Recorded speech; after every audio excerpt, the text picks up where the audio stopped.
কাল বাজারে গিয়ে সাজনার দাম শুনে ভাবলাম এটা কি সোনা নাকি, তবুও কিনে ফেললাম, কারণ লোভ সামলানো গেল না।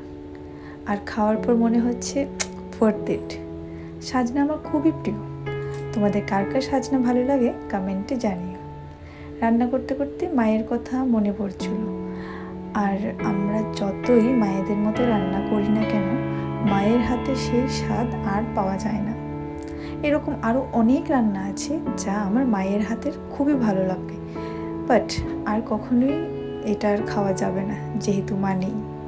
তো যাই হোক, আজকে খুব সিম্পলভাবেই মাছের সাথে সাজনা দিয়ে ঝোল করলাম।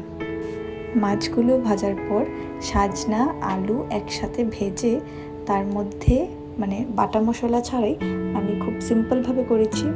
পেঁয়াজ দিয়েছি আর সাথে লঙ্কা গুঁড়ো, জিরে গুঁড়ো, হলুদ গুঁড়ো বাটিতে একসঙ্গে একটু মিক্সড করে দিয়ে ভালো করে ভেজে তার মধ্যে কিছু টমেটোও দিয়েছি।